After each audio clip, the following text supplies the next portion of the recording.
So I'm doing a little antenna stuff today. I thought I'd make a video, show you guys the Nano VNA, and then over here, I got the MFJ. I've also got Easy NC on here, kind of model my antenna, and I just did a sweep from 0.5 megahertz up to I don't know 30. So this is also some really good software, and you can kind of plot it out on this. Yeah, keep in mind, a lot of people don't talk about this. This software got started in like 1998, and I think the free version that you're getting is probably 1998. I'm not sure how well it's showing up on the camera here. It looks kind of funny to me, but anyway. So I'm not going to go through all the stuff that you need to do to calibrate this before you can sweep a frequency, but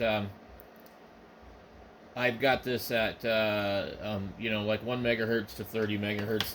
And when you sweep it like that far, it's not that accurate. So what you really need to do is you use it to get a general idea.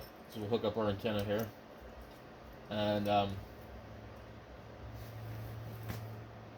we'll see.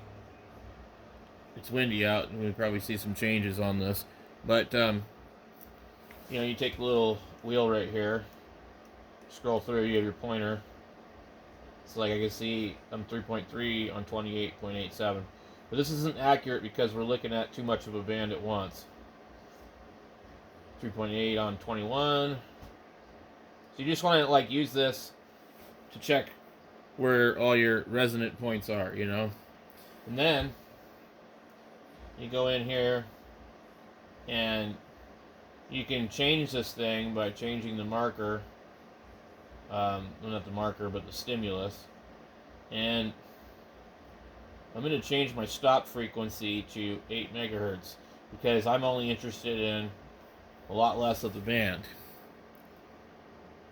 So this particular antenna is a loop antenna, and I don't have any interest in really using it above, 40 meters. So we can see here we're at 1.8 megahertz, and a 30 to 1 SWR. We have a dip though here at 2.23 megahertz. So if we were trying to adjust this antenna, this would give us a good idea on how to lengthen or shorten the antenna. So obviously we're too short there for the 160 meter band. And we come up over here, we'll move this down here, and we see that we're 1.2 to 1 at 3.598 megahertz. And so I mostly operate on 75 meters, so I'm pretty low in the band for there. And when you get to 3.7, and you're already at 3.9 to 1, and that is pretty much real world. So we get to about 5 megahertz something, there's a dip. But it's not a good match. 6, 7. Where was 7? Okay, we're at 7. We're 5 to 1.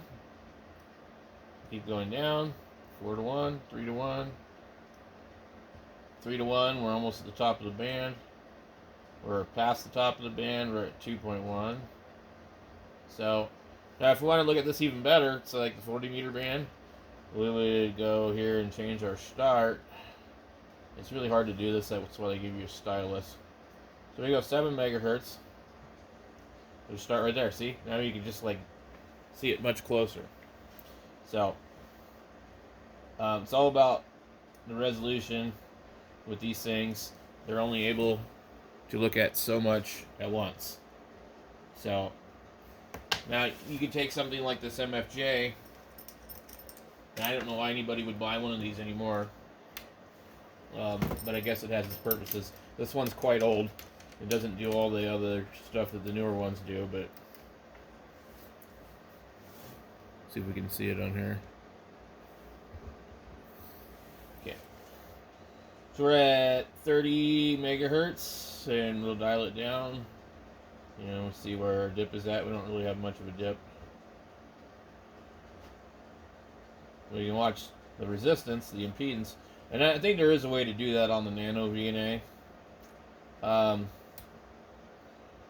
we go 10 to 26. So I just like visual better, but we can see here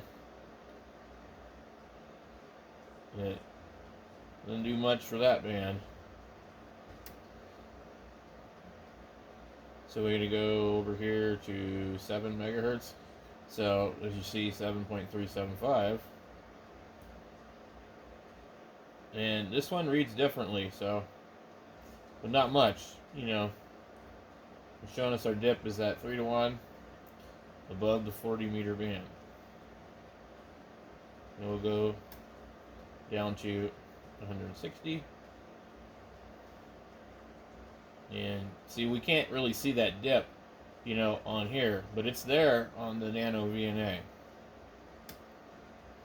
Okay, so we'll go up to 3. You see it dip all the way down.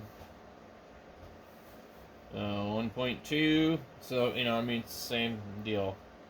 And then we're already in the bad at 7.5 or 3.75. So, I mean, this has its place. But, I mean, do you really want to spend $259 on this when you can buy the Nano VNA for like $59? You know, get it from Amazon. If you have any problems, you send it back. If you have to send anything back to MFJ, forget it. You know? And MFJ makes some good stuff, you know. And, you know, they're made in the USA for the most part, but I just try and stay away from their stuff, and I tell new hams, you know, if you don't have to buy something made by MFJ, don't do it. You know, I don't like to be a hater, but everything they have is kind of second rate. You know, they cut way too many corners. And it's reflected in the price, so, you know. But ham radio is kind of a niche market. Got one of these here. By the way, I didn't buy it, I got it in a deal. These will drag your receiver down about 2 or 3 S units. So, basically, I think the only MFJ stuff I have anymore is the antenna analyzer. I've got an SWR bridge somewhere, and I've got a couple other legal limit tuners. But I always recommend get one of these, learn how to use it. You can put it in your pocket. You can, you know, tune antennas. You just need to get the adapter. Don't go out and buy a really expensive one. Get a cheap one. Get the $59 one. Don't spend $200, $300 on one of these, you know, because you don't know if you're going to use it very much.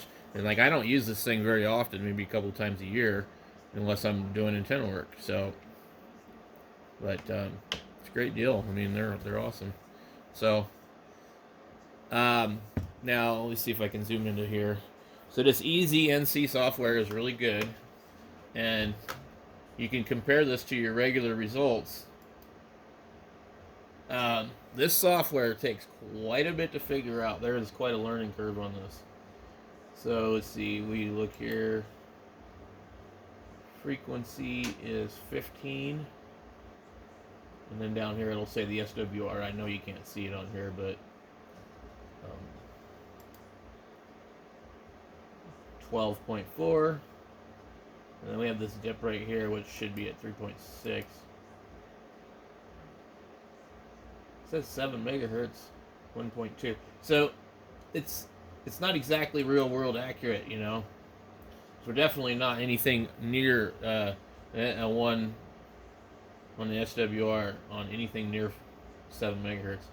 1.48 at 3.6. So yeah, and we actually have a better match on 80 than we do 40. So this isn't right, but you know, it's a good place to start. So the EZ-NC software is this right here, and I really can't show you everything that there is to show on it, but here's kind of, let's blow that up. This is a model of my antenna. My antenna is not exactly that shape, so that's kind of why this isn't accurate. But you have to figure out the X and the Y and all that other stuff, and then you can kind of model your antenna over the ground. But what I like about it is I can go over here and I can click on like wires, okay? This is the table that you'll manipulate to change the length. You can actually go up here to the top over here where it says wires, and you can change the height or change the loop size. And so you have to understand the rest of this stuff to do it, but you have like 1 through 4 on wires. And when you enter that, it'll take you to another menu, and you can either just punch in the length that you want, or you can, add it by a certain percentage of increase or decrease. So it's kind of interesting for that. To change the height, you get, it says wires 1 through 1, height change. So you end it here, and it'll affect the chart here. So you don't have to manually enter it. And by doing that, you can kind of get an idea of how this thing works. And it's really complicated, but it's a free software, and it will kind of give you an idea of what your antenna is capable of. And you can go in here and you click Open Files, and you go here, and there are certain ones that will be included. And then Legacy, you have, I don't know what does it say. It says Buddy Pole, Dipole, NC4 Loop. Let's go back into the other ones. Why is this doing that? Okay. Open. No. You go up. So, anyway, they have a whole list of samples. And when you install this, it'll put it on your computer. And then you have the SWR tab here, where you can plot out, okay, scan from this frequency to that frequency at such and such steps. So the smaller the steps, the better resolution you're going to have. But it will sit there, and it will take quite a while. If you're going to scan from 160 meters to, like, say, 10 meters, it'll take a long time. But it's called EZNEC Pro 2 Plus.